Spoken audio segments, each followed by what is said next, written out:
மாநிலங்களவை உறுப்பினர் வேட்பாளராக கமல்ஹாசன் தேர்வு.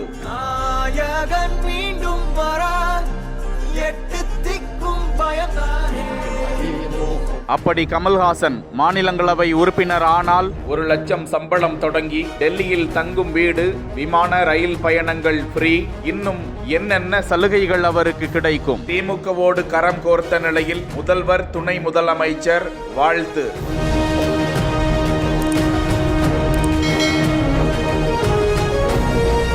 வரும் ஜூன் மாதம் நடைபெறவிருக்கும் மாநிலங்களவை தேர்தலுக்கான மக்கள் நீதி மய்யம் கட்சியின் வேட்பாளராக அக்கட்சியின் தலைவர் கமல்ஹாசன் தேர்வு செய்யப்பட்டு தீர்மானம் நிறைவேற்றப்பட்டிருக்கிறது. ஏற்கனவே தமிழகத்தில் இருந்து மாநிலங்களவைக்கு தேர்ந்தெடுக்கப்பட்ட திமுக மாநிலங்களவை எம்பிக்கள் M Shanmugam, Mohammed Abdullah, P Wilson, PMK MP Anbumani, AIADMK MP Chandrasekaran, MDMK MP Vaiko ஆகியோரின் பதவி காலம் ஜூலை 24ஆம் தேதியுடன் நிறைவடைகிறது. இந்த சூழ்நிலையில் தமிழகத்தில் இருந்து 6 புதிய மாநிலங்களவை உறுப்பினர்களை தேர்வு செய்ய தலைமை தேர்தல் ஆணையம் அறிவித்த நிலையில் மக்கள் நீதி மய்யம் கட்சிக்கு வாய்ப்பு வழங்கப்பட்டு கமல்ஹாசன் மாநிலங்களவை உறுப்பினர் வேட்பாளராக தேர்வு செய்யப்பட்டிருக்கிறார்.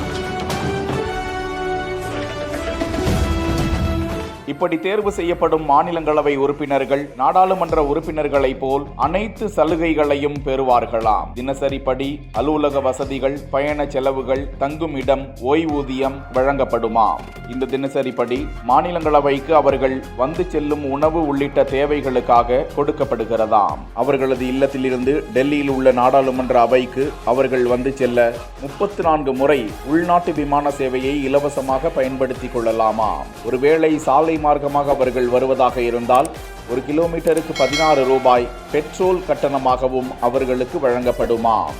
மேலும் அவர்களுக்கு ரயிலில் முதல் வகுப்புக்கான இலவச ரயில் பாஸ் வழங்கப்படுமா. இந்த பாஸை அவர்கள் தனிப்பட்ட பயணங்களுக்கும் பயன்படுத்திக் கொள்ளலாமா.